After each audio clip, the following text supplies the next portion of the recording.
sejahtera kepada Dr. Mushroom dan kawan-kawan sekalian. Nama saya Goh Wei Sing, matrix number A169705, merupakan pelajar tahun 3 Antropologi dan Sosiologi di Universiti Kebangsaan Malaysia. Video ini merupakan video tugasan individu untuk kursus SKAA 3253 Industri dan Sumber Manusia. Topik yang saya akan membincang dan mengkongsikan hari ini adalah topik berkaitan industri dan pekerja asing.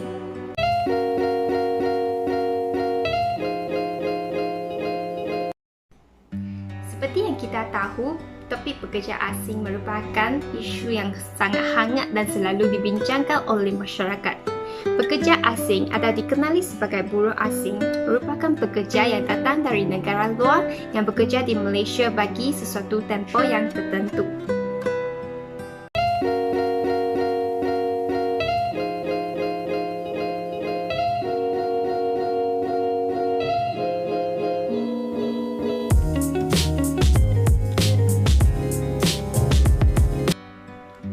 Mengikut syarat-syarat penting Immigration Malaysia, pekerja asing telah dibenarkan bekerja di beberapa sektor seperti pembinaan, perkilangan, pertanian, peladangan dan perkhidmatan.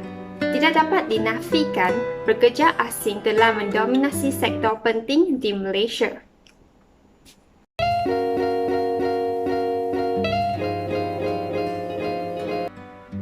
Berdasarkan statistik, dapat dilihat jumlah pekerja asing semakin meningkat dari tahun 2011 sehingga 2015. Statistik ini juga membuktikan kebanjiran pekerja asing di Malaysia dari negara lain seperti Indonesia, Bangladesh serta Nepal semakin meningkat saban tahun.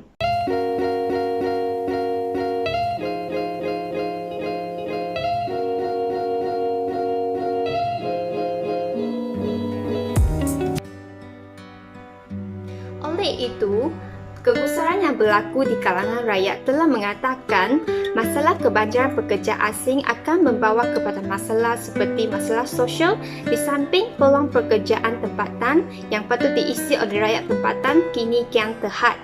Kebanjiran pekerja asing ini juga dikatakan sebagai penyumbang utama kepada masalah pengangguran di Malaysia.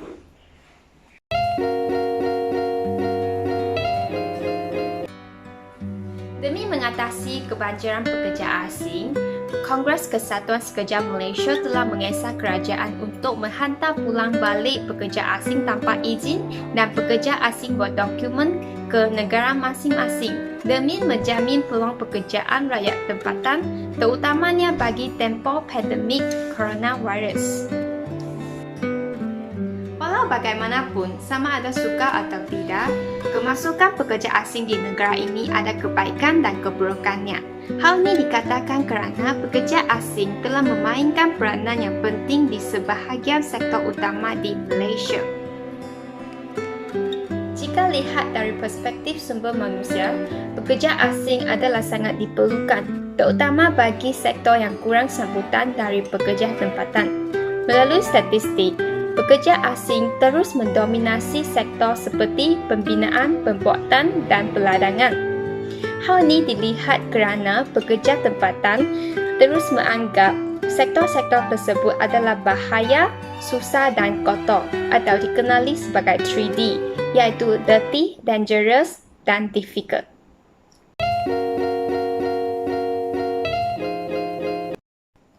Hal ini juga dapat dijelaskan dengan menggunakan teori X dan teori Y yang dibangunkan oleh Dr. McGregor.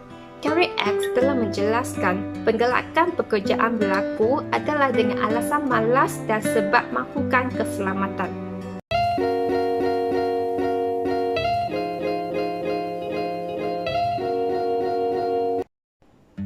Selain itu, keperluan pekerja asing di Malaysia juga berkaitan dengan kadar gaji yang rendah. Upah pekerja asing yang murah telah menyebabkan sebahagian majikan membuka lebih banyak peluang pekerjaan kepada pekerja asing berbanding dengan pekerja tempatan. Hal ini juga dapat dijelaskan dengan menggunakan teori Karl Marx tentang sistem kapitalisme. Sistem kapitalisme merujuk kepada sistem ekonomi dan sosial yang dibina untuk mendapatkan keuntungan yang maksimal, menggunakan tenaga individu untuk kesempatan dan gaji yang tidak setimpal.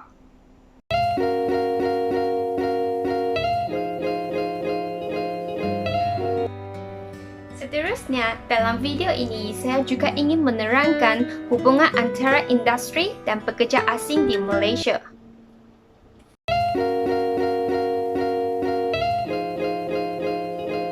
Fenomena pengajar pekerja asing ini tidak dapat dilepaskan kaitan dengan revolusi industri. Hal ini dikatakan kerana revolusi industri yang tercetus di negara Eropah telah menyebabkan perubahan struktur ekonomi dan perubahan corak guna tenaga kerja di Eropah. Fenomena ini turut dialami di kebanyakan negara yang sedang membangun, termasuklah Malaysia. Perubahan yang berlaku ini telah memberi impak yang besar terhadap peningkatan taraf hidup masyarakat dan sekaligus mengubah persepsi dan minat rakyat tempatan dalam sektor pekerjaan. Keadaan ini telah menyebabkan sektor pekerjaan 3D kurang sambutan dalam masyarakat tempatan dan mewujudkan kelompangan tenaga kerja yang besar. Oleh demikian, kerajaan terpaksa menggaji pekerja asing bagi memenuhi permintaan industri.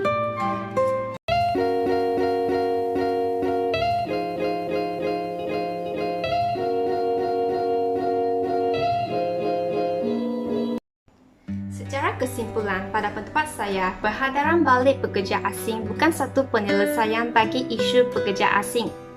Hal ini kerana kehadiran pekerja asing masih perlu dalam urusan negara untuk memajukan ekonomi ke tahap yang lebih tinggi.